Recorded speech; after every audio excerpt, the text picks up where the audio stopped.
पाकिस्तान इस वक्त default line पे खड़ा है। ख़दशा ज़ाहिर किया जा रहा है कि पाकिस्तान बमुश्किल ही है कि डिफ़ॉल्ट से बचे। सियासतदानों को क्या करना चाहिए, क्या इम्कानात हैं कि जो सियासतदान कर सकेंगे?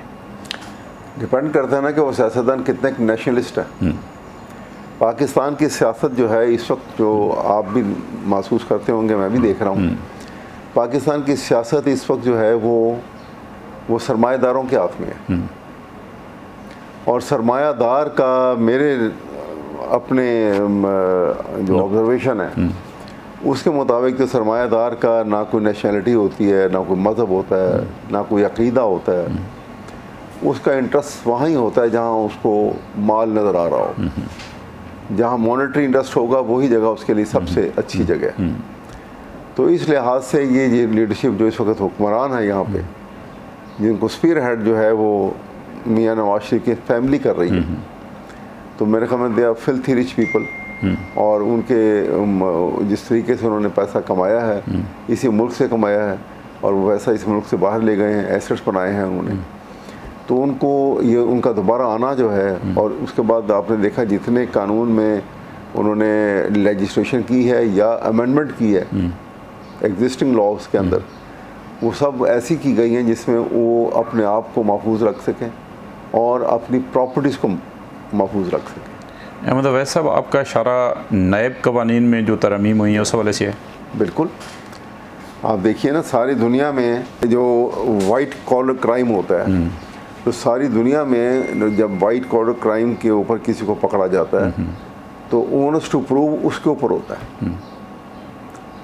वैसे क्रिमिनल लॉ में जब क्रिमिनल ट्रायल होता है किसी का, तो ओनर्स टू प्रूव जो है वो प्रोसिक्यूशन पे होता है। तो आपके ख्याल में नैब की जो प्रैक्टिस रही है पाकिस्तान के अंदर, वो ठीक रही है? क्या ऐसा नहीं हुआ कि पाकिस्तान की कोर्ट्स तक ने, जजेस तक ने इस तरह के रिमार्क्स दिए हैं कि नैब की प्रैक्टिस जो है वो इलीगल हुई है और पॉलिटिकल इंजीनियरिंग के लिए इस्तेमाल हुई है?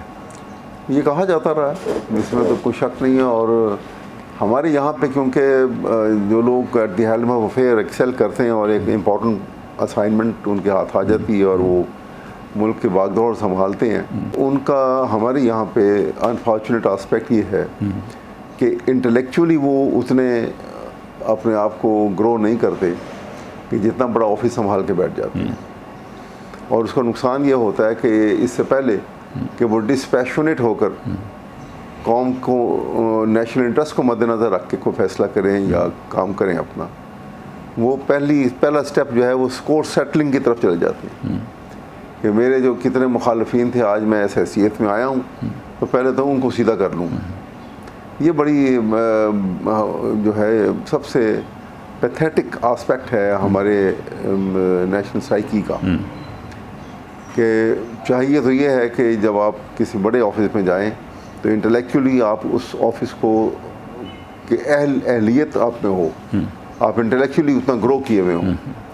और दूसरी बात यह है कि जब आप वहाँ पे बैठ के जब बड़े फैसले करें तो वो फैसले आप डिस्पैशनेट होकर करें, अपने सेल्फ को माइनस करके फैसले करें नेशनल इंटरेस्ट के अंदर। ये चीज़ जो है ना, ये हमारे लोग या इस हैसियत में आते हैं तो ये फुकदान है इस बात का, इस अहलियत का फुकदान है जिसका नुकसान हम उठा रहे हैं और उठाते चले जाएंगे। आपने पॉइंट आउट किया है कि पाकिस्तान में नेशनलिज्म की कमी है। नेशनलिज्म की कमी नहीं है, इंटेलेक्चुअली वो ग्रोथ का लेवल नहीं हम अटेन कर सकते कि जहाँ पे आप अपने आप को माइनस कर देते हैं और वो बात करते हैं, वो काम करते हैं जिससे कौम का फ़ायदा हो, जिससे सोसाइटी सुधर जाए। इज्तिमाई काम में तमाम सारी चीज़ें आ जाती हैं कि जब आप कोई काम कर रहे हैं जिससे इज्तिमाई इफ़ेक्ट होगा उसका, कलेक्टिवली वो उसका फ़ायदा होगा कि उसका कौम को। और नंबर 2 कि आप पब्लिक मनी जो है जो आपके डिस्पोजल पे है उसको इंतहाई एहतियात से ख़र्च करेंगे और उसको समझेंगे कि ये एक अमानत है और अमानत में ख़यानत ना की जाए। तो हम दोनों चीज़ें जो है ना, इनसे बिल्कुल उनको हमने मुबर्रा हैं इस खसूसियात से।